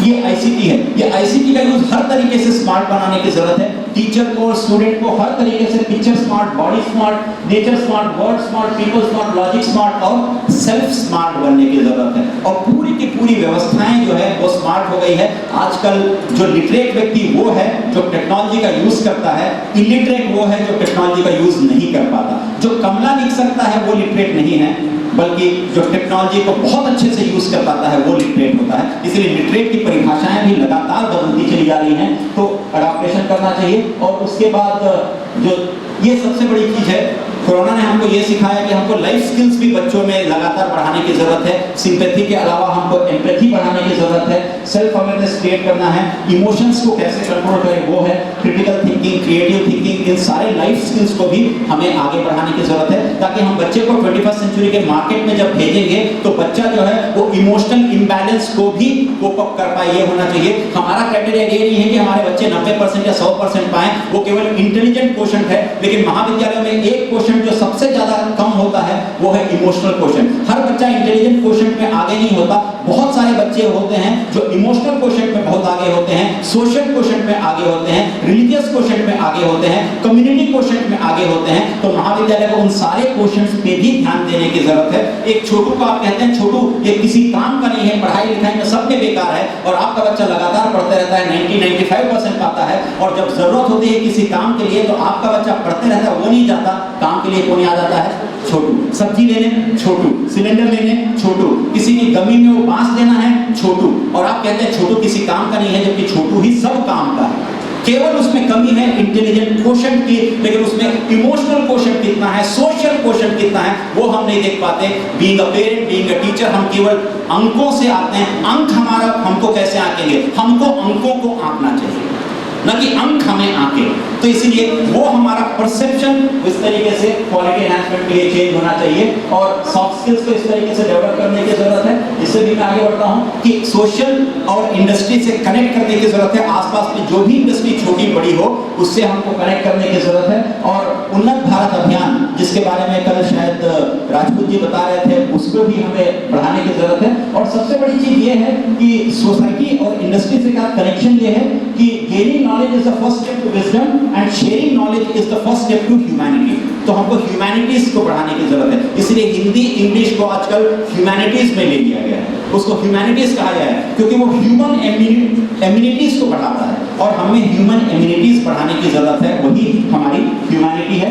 फिर आपके लिए बेहतर ये होगा कि आप एनएसएस में एक गोदग्राम लेते हैं तो क्यों नहीं हम शिक्षा के लिए भी एक गोदग्राम ले लें। उस गोदग्राम में जाके उस वहां के विद्यालय को हम गोद ले लें और 3-4 साल बाद देखें कि वो विद्यालय जो है हमारे जाने के पहले कैसे था, हमारे जाने के बाद उसमें क्या परिवर्तन आया, इंक्रीमेंटल प्रोग्रेस उसका कैसा हुआ। तो हम एक विद्यालय को जो गांव का है उस गांव को ही हम गोद ले लें, शिक्षा के लिए उस गांव को हम गोद लें, स्वच्छता के लिए गोद न लें या एनएसएस के कार्यक्रम के लिए जो गोद लेते हैं वो न लें, बल्कि अलग से एक और हम ऐसा ले सकते हैं। इवैल्यूएशन रिफॉर्म लगातार करने की जरूरत है। जो हमारा परंपरागत तरीका है उसमें भी अब एनईपी में बहुत सारे चेंजेस आपको भी आ गए हैं, आप लगातार उसको कर रहे हैं, उसको हमको और ज्यादा करने की जरूरत है। एक्सपीरियंशियल लर्निंग को बढ़ावा देने की जरूरत है, पार्टिसिपेटिव लर्निंग को बढ़ावा देने की जरूरत है, प्रॉब्लम सॉल्विंग लर्निंग को बढ़ावा देने की जरूरत है और इन्हीं को हमें आगे बढ़ाना है। थियोरेटिकल अप्रोच कम करना है और प्रैक्टिकल अप्रोच को ज्यादा ले जाने की जरूरत है। और एल्यूमनी का एंगेजमेंट, अब वो नहीं कहता कि आपके एल्यूमनी के पास कितना पैसा होना चाहिए,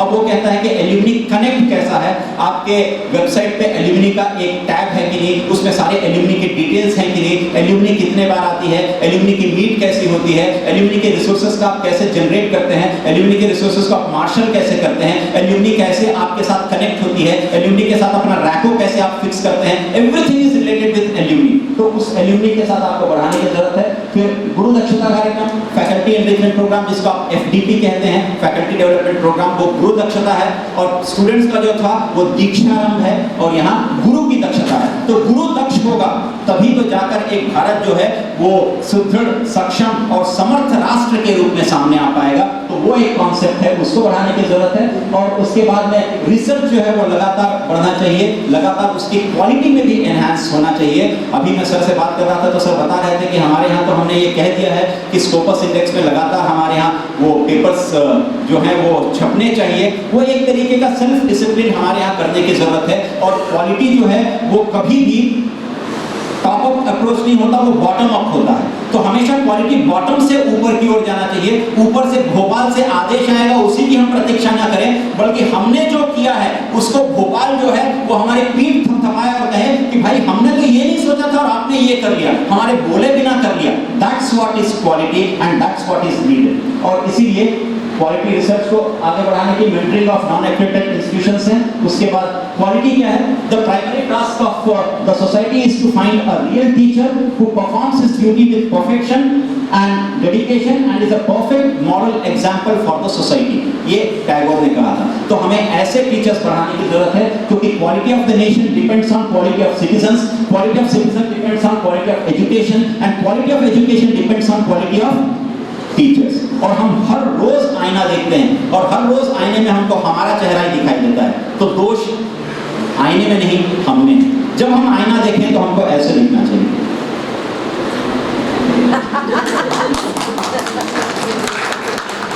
ये है कि मैं क्या बनना चाहता हूं, ये मुझे आईना दिखाए। आईना रोज मुझे अपना चेहरा ना दिखाए, बल्कि आईना मुझे वो दिखाए जो मैं बनना चाहता हूं। वो मेरी प्रतिबद्धता है, वो मेरा पुरुषार्थ है और वो मेरे अंदर का मैं और मैं दोनों जब कोऑर्डिनेट होते हैं तब वो मिरर में वो मूर्ति दिखाई देगी जो मैं वाकई में बनना चाहता हूँ। इसीलिए वो लिखा है what matters most is how you see yourself. आप अपने आप और भाई कैसे हो, बस यार कट रही है जिंदगी, और कैसा, बस यार गुजर रही है जिंदगी, और कैसा, अरे बहुत बढ़िया हूँ यार। जैसे आपने कहा बहुत बढ़िया हूँ, सामने वाले को भी लगेगा इसको मैं नहीं बोलता यार कुछ अच्छा नहीं हो करके, वो भी सोचेगा हाँ मैं भी ठीक ठाक हूँ यार।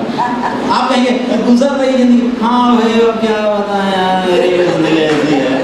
तो रेसिप्रोकेट वैसी होता है। तो इसलिए ऊर्जा से लबरेज रहिए और अंक तो केवल आपकी उम्र तो बढ़ती ही चली जाएगी, लेकिन आपकी जवानी हमेशा सलामत रहना चाहिए, क्योंकि दिल कभी बूढ़ा नहीं होता। इसलिए वो बंदर बूढ़ा होने के बाद भी कितना गुलाटी लगा लेता है। तो इसीलिए उसको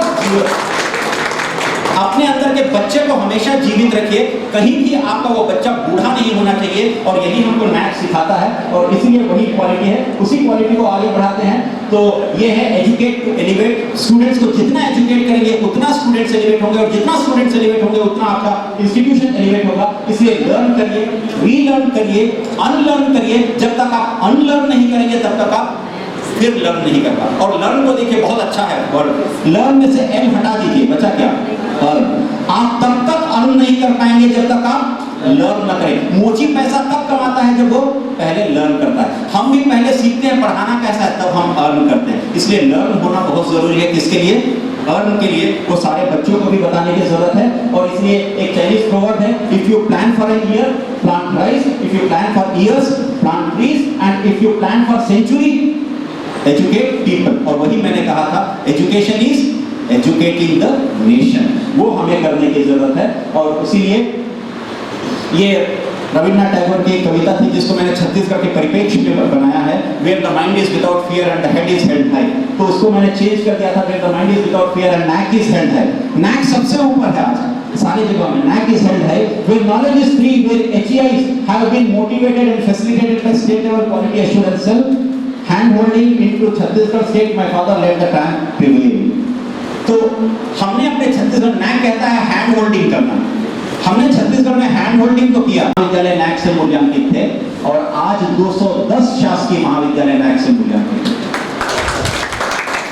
वो जो लोग कहते थे हम नहीं कर सकते, हम नहीं कर सकते, हम नहीं कर सकते, केवल एक काम किया हमने, वो जो हम नहीं कर सकते में नहीं को हटाया, बचा क्या? बस इतना ही अंतर है। ये वही लोग थे जो आयतित नहीं थे, ये वही लोग थे जिनमें ऊर्जा थी, ये वही लोग थे जिसके सामर्थ्य था, ये वही लोग थे जो कर सकते थे। केवल सरकार ने एक काम किया, उनको भी पता था कि सीधी उंगली से क्या नहीं निकलती, तो उन्होंने उंगली को थोड़ा सा क्या किया? टेढ़ा किया, और घी अपने आप निकलना प्रारंभ हो गया। मतलब हर किसी के पास वो था मानता करने का, लेकिन वो कर नहीं पा रहे थे, और उंगली थोड़ी सी टेढ़ी हुई। और देखिए शिव ने जैसे ही अपने तीसरे नेत्र को थोड़ा सा फड़फड़ाया था, केदारनाथ में कितना बड़ा कांड हो गया।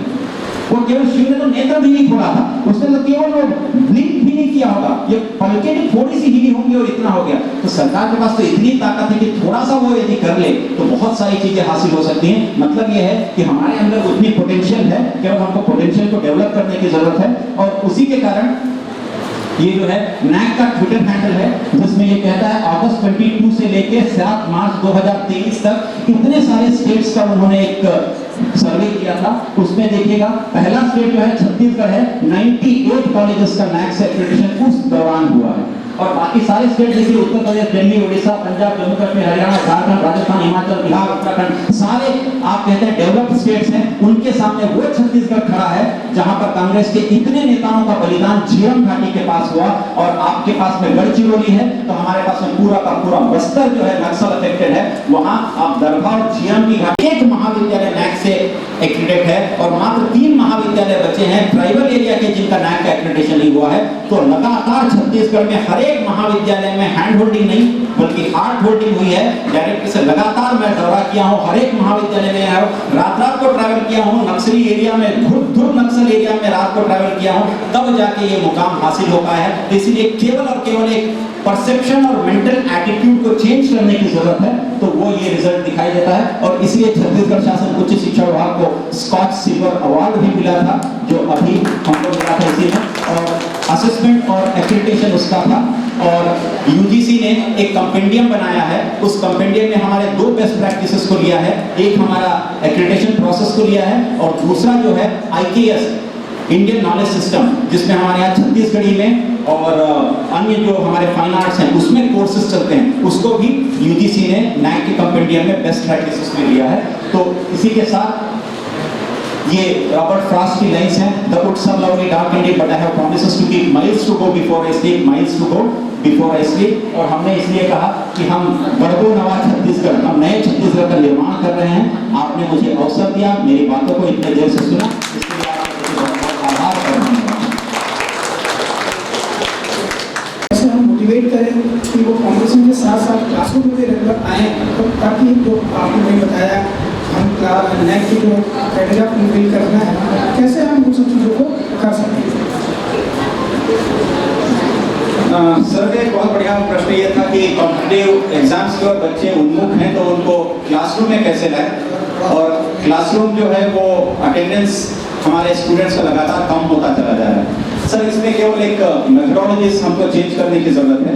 हमारे पढ़ाने के तरीके में भी वो कॉम्पिटिटिव एलिमेंट आना चाहिए, क्योंकि वो जब किसी कोचिंग पे जाता है कॉम्पिटिटिव एग्जाम का तो उनके पढ़ाने का तरीका अलग हो जाता है और हमारे पढ़ाने का तरीका अलग होता है, तो बच्चा उस ओर ज़्यादा आकृष्ट होता है। तो यदि हम वो तय कर पा रहे हैं कि वो बच्चे जो कॉम्पिटिटिव एग्जाम्स के लिए जा रहे हैं उनको हम देख पा रहे हैं, असेस कर पा रहे हैं कितने वो बच्चे हैं, तो हमारे पढ़ाने के तरीके में भी उस कॉम्पिटिटिव एग्जाम के लायक पढ़ाने का तरीका हो जाए। क्योंकि नेचुरली ये है कि डिग्री तो वो पा लेगा, लेकिन अल्टीमेट उसका गोल क्या है, वो कॉम्पिटिटिव एग्जाम का है। तो वो जैसे भी करके डिग्री तो पाएगा, लेकिन उसको डिग्री से संतुष्ट नहीं हो रहा है, वो उसको एम्प्लॉयबल बनना है, कॉम्पिटिटिव एग्जाम में जाना है। तो हमारे पढ़ाने के तरीके में भी थोड़ा सा उस तरीके के चेंजेस करने की जरूरत है जो वो कोचिंग सेंटर वाले कर पाते हैं, क्योंकि हम एक ट्रेडिशनल वे में करते हैं और वो उसी को दूसरा या तो ऑब्जेक्टिव ओरिएंटेड करते हैं या बिल्कुल फोकस वे में करते हैं। तो हमको भी अपने वो तरीके थोड़े से चेंज करने की जरूरत है। तो वो यदि चेंज होगा वो नेचुरली धीरे धीरे चेंज होगा। ऑल ऑफ अ सडन मतलब ये कहिए कि कल के दिन उठ के आपका तरीका चेंज हो गया तो वो नहीं होगा।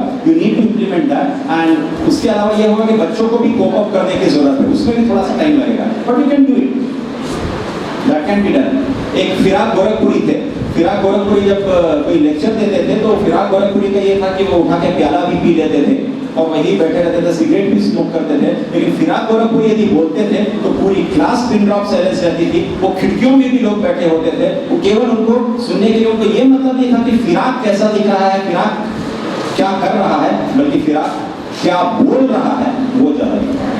तो उस तरीके में हालांकि फिराक नहीं बन सकते आप, लेकिन कम से कम बढ़ तो सकते हैं उसको।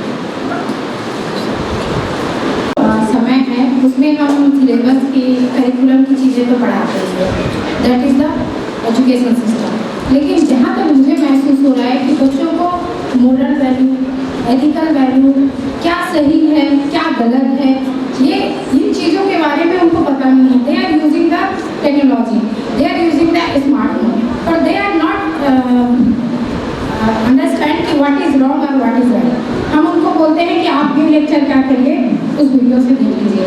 वो देखते हैं, उस वीडियो को देखने के बजाय वो 1000 वीडियो देख लेंगे, 1000 रील्स देख लेंगे, वो अपना टाइम वहाँ पे ज़्यादा देंगे, but they are not ready to focus on their lecture.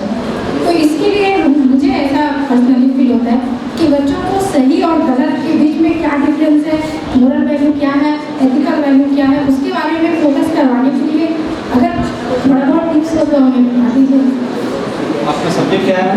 मेरा ज़ूलॉजी, राइट। आपका तो सब्जेक्ट ही लाइफ है, आपके सब्जेक्ट में पूरी जान है ना। ज़ूलॉजी पूरे आसपास है, चाहे वो कोई सा भी सब्जेक्ट हो। मेरा इंग्लिश है, आप तो एनिमल के साथ उतनी एम्पैथी हमको होना चाहिए। वो भी एक हमारा वैल्यू सिस्टम है कि कोई भी सामने में कुत्ता दिखा तो बच्चा उठा के उसको पत्थर मारे, बल्कि उसको ये बताए कि उसमें भी जान है, उसमें भी कहीं ना कहीं कोई ना कोई जीव है। तो वो आपको उस ज़ूलॉजी के थ्रू आप बता दें। कॉमर्स वाले कॉमर्स के तरीके से बताएं, इंग्लिश वाले अपने तरीके से बताएं, लेकिन हम अपने पढ़ाने के बीच में बहुत सारा ऐसा स्पेस होता है जहां हम बहुत सारे एग्जाम्पल्स ह्यूमन वैल्यूज के लाके उनको बता सकते हैं। तो केवल आप अपना टेक्स्ट नहीं पढ़ा रहे हैं, केवल आप अपना सब्जेक्ट नहीं पढ़ा रहे हैं, वो आप पर डिपेंड करता है कि किस तरीके से आप उनके आसपास की चीजों को उठाकर उनको उसी में से वैल्यू सिस्टम को देते हैं। तो वैल्यू सिस्टम अलग नहीं होगा, वैल्यू सिस्टम को जैसे ही आप उससे अलग करेंगे तो वो उसको रिफ्लेक्स एक्शन होगा।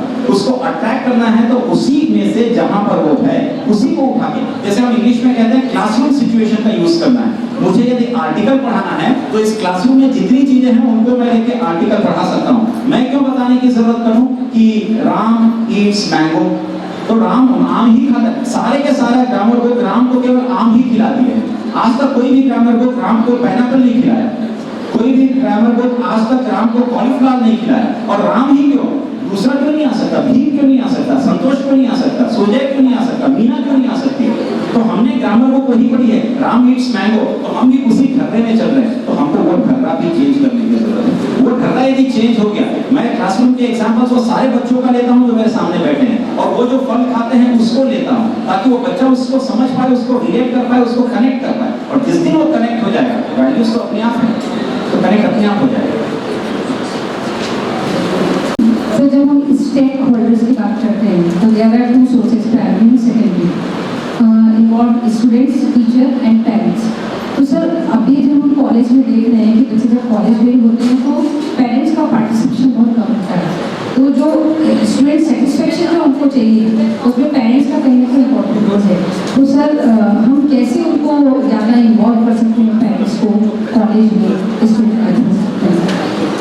मैडम, जहाँ तक पेरेंट्स की बात है, पेरेंट्स को मुझे लगता है कि काउंसलिंग स्टूडेंट्स के लिए पेरेंट्स की करने की जरूरत है सबसे ज़्यादा। तो हम कॉलेजेस को हमेशा एटलीस्ट 6 महीने में एक बार पेरेंट्स काउंसलिंग करने की जरूरत है, उसके लिए लगातार हमको जाना पड़ेगा।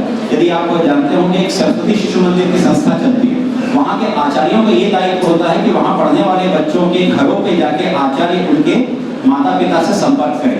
तो वो door to door contact programme इतना ज्यादा सक्सेसफुल रहा कि वो सारे पेरेंट्स जो है वो उस शाला में आने लगे, अपने बच्चे का देखने लगे। हमको कहीं ना कहीं think out of the box करने की जरूरत है, ये 4 वॉल से बाहर निकल के हमें जाने की जरूरत है। और ये काम मैंने किया।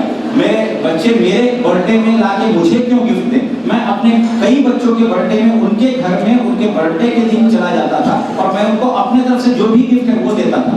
अब जब उनको ये पता चला कि सर मेरे बर्थडे में मेरे घर आते हैं और उनके पेरेंट्स से मेरा रैपो हुआ, तो वो लड़का तो कॉलेज में जितना भी मस्तीखोर होगा वो बिल्कुल डिसिप्लिन होता चला गया। तो उसको ये समझ में आ गया कि टीचर की पहुंच जो है वो मेरे पेरेंट्स तक है। तो इस तरीके से भी हम बांट लेते हैं, जैसे मेंटर और मेंटी का करते हैं। मेंटर मेंटी का कॉन्सेप्ट ही ये था कि आप उसका इंक्रीमेंटल प्रोग्रेस उसके हर तरीके का, न केवल उसकी पढ़ाई का बल्कि उसके सोशल का भी देखिए। तो वो थोड़ा यदि करते चले, 10 बच्चे के घर पे गए तो आपको पता चलेगा 20 बच्चे तो वैसे ही लाइन पे आ जाएंगे, और 20 के घर गए तो पता चला 50 बच्चे तो लाइन पे आ जाएंगे। तो थोड़ा सा एफर्ट करने की जरूरत है।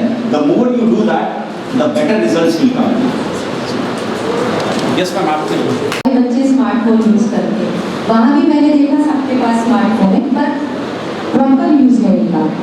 पर जो मोटिवेशन की बात की, उनको मोटिवेट किया, पहली बार थर्ड ईयर के बच्चों ने पीपीटी बना के प्रेजेंटेशन दिया सीसी में। तो उसके बाद जो फील हुआ कि नहीं, आपका मोटिवेशन स्टूडेंट्स के लिए बहुत ज़रूरी है। और वही चीज़ जब उन्होंने घर पे बताई जाकर तो उनके पेरेंट्स को भी लगा कि कुछ अच्छा सीख रहे हैं। तो सर ने जैसे बोला कि कैसे आप अपने बच्चों को आपके साथ रिलेट कर पाते हो, तो ये तो हमारे उसमें दिया हुआ है सर कि आप ये ले लीजिए वो ले लीजिए, पर आउट ऑफ द बॉक्स अगर कुछ और थोड़े से टिप्स आपने वैसे तो बहुत अच्छा हम लोगों को बताया, काफ़ी एनर्जेटिक आपकी डिलीवरी थी और हम लोग बहुत मोटिवेट हुए। फिर भी थोड़ा सा कुछ आउट ऑफ द बॉक्स कैसे बिल्कुल कनेक्ट हो सके हम बच्चों को, ताकि वो स्टडीज़ के साथ साथ हमसे भी कनेक्टेड रहें और आगे जाने के बाद एज एन एल्यूमिनाई हमसे रिलेटेड रहें। थोड़ी सी एक और देने की कोशिश करें सर। Thank you ma'am. मैं अपने से करीब 20 साल 25 साल कम उम्र के बच्चों के साथ वो सारी चीज़ें करने की कोशिश हमेशा करता हूँ, अपने आप को चैलेंज करता हूँ जो वो बच्चे करते हैं। मुझे लगता है बच्चा पेड़ पे चढ़ सकता है तो मैं क्यों नहीं चढ़ सकता। तो मैं अमरावती में गया था, बैम्बू गार्डन था, वहाँ पर भी मैं पेड़ की सबसे ऊंची ढलान पे चढ़ गया था, अपने आप को चैलेंज कर रहा था। मैं केवल इतना कह रहा हूँ कि हम केवल एक टीचर के नाते यदि उनको डायरेक्ट करेंगे तो बच्चा कुछ नहीं करेगा। हर शाम को मैं अपने स्टूडेंट्स के साथ क्रिकेट खेल लेता हूँ। लड़कियाँ क्रिकेट नहीं खेल पाती तो मैं उनके साथ बैडमिंटन खेल लेता हूँ। मैं 1 घंटा उनके लिए रखा हूँ कि आधा घंटा मैं उनके साथ क्रिकेट खेलता हूँ, आधा घंटा इधर बैडमिंटन खेलता हूँ। कहीं ना कहीं मैं अपने आप को उनके साथ असिस्ट करता हूँ। मैंने यदि उनको प्रोजेक्ट दिया है इंग्लिश में कि आपको इंडियन राइटर्स और वेस्टर्न राइटर्स का एक कोलाज बनाना है, तो मैं उनके साथ भिड़ता हूँ और उनके साथ उस पर बैठ के उनके साथ असिस्ट करता हूँ कि ये राइटर को यहाँ रखना है, इस राइटर को यहाँ रखना है। तो आपको अपना काम जो है वो आउट ऑफ द बॉक्स निकाल के वो करने की जरूरत है। उनको यदि लगता है, जैसे मान लीजिए एनएसएस में श्रमदान की बात करते हैं, श्रमदान तब तक नहीं हो सकेगा जब आप खुद अपना कमर झुका के उनके साथ श्रमदान नहीं करेंगे।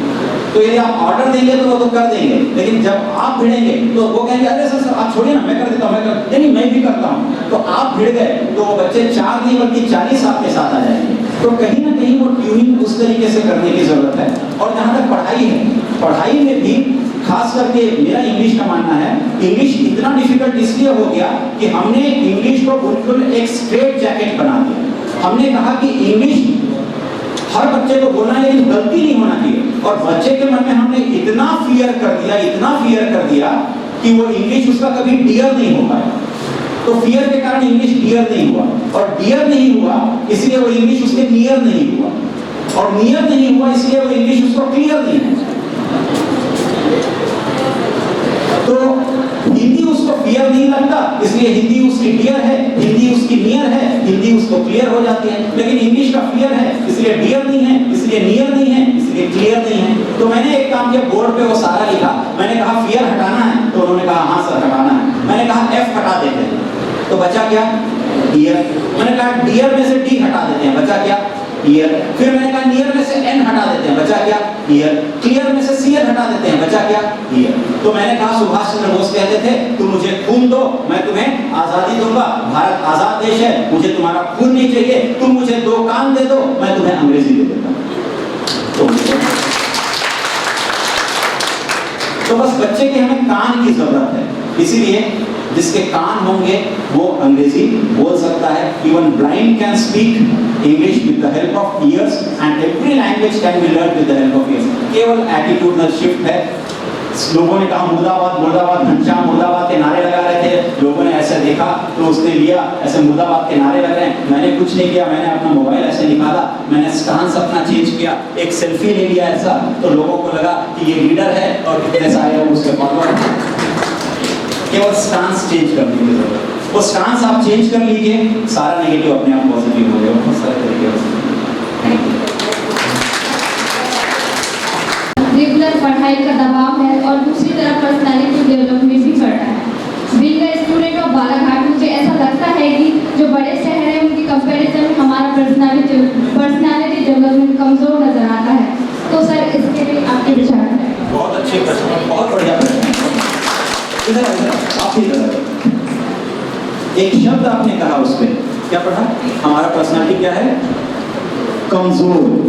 कमजोर भी अपने आप को कहता है कमजोर, तो उल्टा पड़िएगा।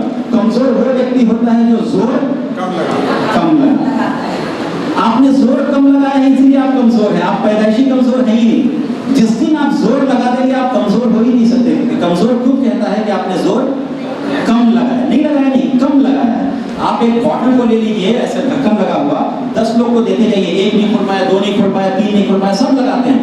10वां व्यक्ति उसको क्या कर लेता है? खोल लेता है। तो हम कहते हैं अरे यार तू कैसे खोल लिया? वो नहीं खोला, इतने लोगों का लगातार प्रयत्न बाद और थोड़ा सा उसने और घुमाया तो वो हो गया। तो हम यहाँ तक पहुंच जाते हैं, थोड़ा सा और आगे नहीं बढ़ पाते। तो आपकी पर्सनैलिटी हर तरीके से डेवलप है। आप किसी से अपने आप को हीन मत मानिए। जिस दिन आपने अपने आप को दीनहीन मान लिया, उस दिन आपकी लड़ाई अपने आप समाप्त हो जाएगी। आप हर बात ये मानिए कि मैं कैसा हूँ, I am healthy, I am happy, मैं बहुत अच्छा हूँ, मैं बहुत सुखी हूँ। चाहे कुछ भी नहीं है, 2 जून की रोटी भी नहीं है, तो भी मैं सुखी हूँ। यदि आप दुखी होना चाहते हैं तो दुनिया का कोई व्यक्ति आपको सुखी नहीं कर सकता, और यदि आप सुखी होना चाहते हैं तो ये दुनिया का कोई भी ताकत आपको दुखी नहीं कर सकता। ये सब मेरे अंदर है। तो आप ये मान लीजिए कि आपकी पर्सनैलिटी कहाँ डेवलप नहीं हुई, तो आप में एबिलिटी है, उस एबिलिटी को आगे निकालिए।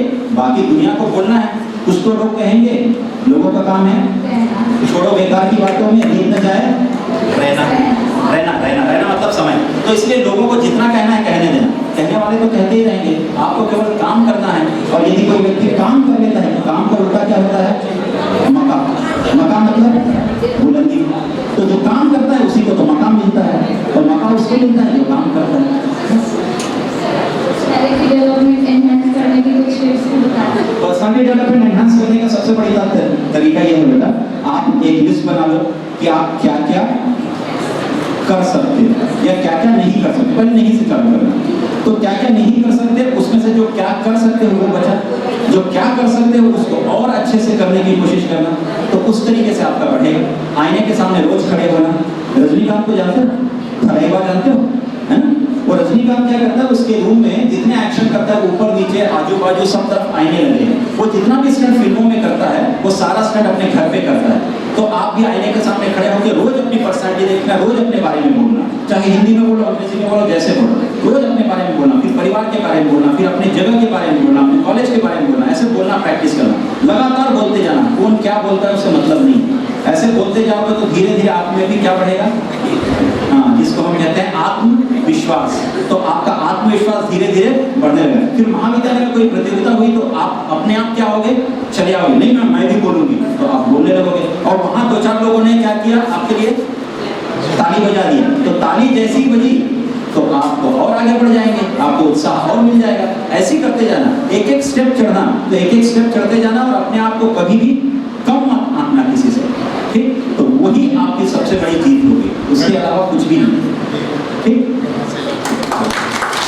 2 साल से क्या किया, इतनी लिंक आई है, इतने पंजीयन और रजिस्ट्रेशन इतने चैनल से करवाए गए हैं, इतनी एक्टिविटी करवाई गई है कि हमारे कॉलेज की एक छात्रा ने एग्जाम से 10 दिन पहले ये पूछा कि सर जैसे ही हम कॉलेज आते हैं आप तुरंत पकड़ लेते, इस पर 100% रजिस्ट्रेशन होना चाहिए और नए तरह का फ्लैक्स बैनर है, इसके तहत ये एक्टिविटी वो एक्टिविटी। तो हमें सर एक ही बात बता दो, आप पढ़ाना कब से शुरू करोगे? 15-20 दिन हो जाओ, आपकी एग्जाम हो जाए, उसके बाद शुरू करेंगे। तो sir this is too much of experiment कि देशभक्ति के उसने 85 जगह रजिस्ट्रेशन कर दी है, सब कुछ हो गया।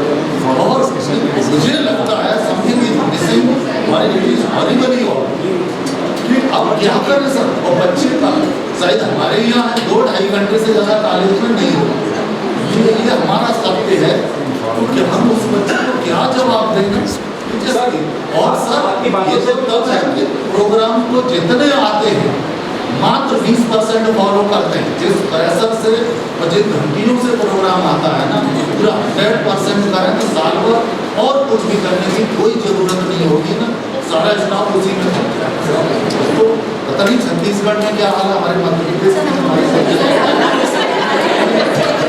क्या हम लेकर उसे रजिस्ट्रेशन करा दे, क्या देशभक्त बनाना चाहते हैं क्या? ये आंकड़े कहाँ जा रहे हैं और वो क्या लेकर जा रहे हैं? सही है।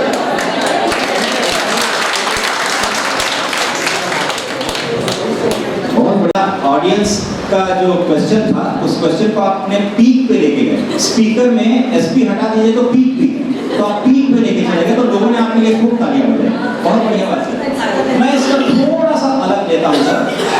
शायद मैं अपनी भी गलती मानता हूँ, मैं किसी दूसरे की गलती नहीं लेता। शायद हम बच्चों को उन आयोजनों में किस तरीके का नॉलेज या किस तरीके की चीज़ें छुपी हुई हैं या इनफॉर्मल वे में किस तरीके से वो एजुकेट हो रहे हैं, वो बता पाने में शायद हम कहीं ना कहीं कमी कर पा रहे हैं। चाहे किसी भी तरीके का ये अकादमिक आयोजन हो या किसी भी प्रकार का आयोजन हो, यदि आप उनको दूसरे सोसाइटी में लेके जाएं या आउट ऑफ द 4 वॉल्स लेके जाएं या बियॉन्ड द 4 वॉल्स लेके जाएं, कहीं भी लेके जाएं, वो कहीं ना कहीं कम्युनिटी डेवलपमेंट, सोसाइटल डेवलपमेंट या नेशन डेवलपमेंट ये कहीं ना कहीं है। हमारे बच्चे पढ़ लिख के बहुत बढ़िया बन जाते हैं, पैकेज सब आ जाता है, सब कुछ आ जाता है उस बच्चे के पास। उस बच्चे के पास सॉफ्टवेयर रहता है, उस बच्चे के पास हार्डवेयर रहता है, लेकिन उस बच्चे के पास जो नहीं रहता वो है ह्यूमन वेयर। वो ह्यूमन वेयर की लगातार कमियां हैं। तो ह्यूमन वेयर को डेवलप करने के लिए तो हमें लगता है कि हमको थोड़ा सा अपना शिफ्ट उस तरफ भी बच्चों को ले जाने की जरूरत है कि थियोरेटिकल वे ऑफ टीचिंग नहीं है, उसका एक प्रैक्टिकल एस्पेक्ट भी है। यदि मैं लिटरेचर का हूं तो उसको कहीं लेके गया हूं तो वहां भी उसके लिटरेरी एस्पेक्ट को उससे कनेक्ट करके, उस सोसाइटी से कनेक्ट करके, वहां की चीजों से कनेक्ट करके उसको मैं बता सकूं। यदि मैं मान लीजिए उसको डैफोडिल्स पढ़ा रहा हूं, वो डैफोडिल्स तो इंडिया में होता ही नहीं है, तो उसको डैफोडिल में कैसे बताऊं और उसको मैं फोटो पे दिखाऊंगा तो डैफोडिल को समझ में नहीं आएगा। तो मेरे सामने में जो फूल दिख रहा है उसी को मैं बोलता हूं ये डैफोडिल है, और इसकी सारी की सारी खूबियां अब मैं तुम्हें उस डैफोडिल में वर्ड्सवर्थ के द्वारा बताने की कोशिश करता हूं। तो मुझे लगता है कि थोड़ा सा उस तरीके का एक बेंट ऑफ माइंड हमें करने की जरूरत है, क्योंकि हम सारे के सारे शासकीय कर्मचारी हैं और कर्म करना हमारा धर्म है, और जब हम कर्म नहीं करेंगे तो वो चारी का आचार कैसे बन पाएगा और हमको तनख्वाहें कैसे मिलेंगी, तो वो भी हमारे लिए एक पहलू है, लेकिन बच्चे भी हमारे पहलू हैं। तो सर दोनों के बीच में सामंजस्य निकालना पड़ेगा। यदि आप मन की बात नहीं मान रहे हैं, सॉरी दिल की बात नहीं मान रहे हैं और दिमाग की बात नहीं मान रहे हैं, तो उन दोनों के बीच में मन की बात मान लीजिए। इससे ज्यादा उत्तर नहीं हो सकता, क्योंकि आप जितने पीड़ित हैं, आप जितने शोषित हैं, उतना ही मैं भी पीड़ित हूं और मैं भी शोषित हूं। लेकिन उस पीड़ा और शोषण में भी मैं हंस पा रहा हूं, यही मेरी उपादेयता है, इसके अलावा कुछ नहीं। थैंक यू सर, बहुत सही जवाब है। बस अगर हमने बच्चे को ये बता दिया कल फला प्रोग्राम है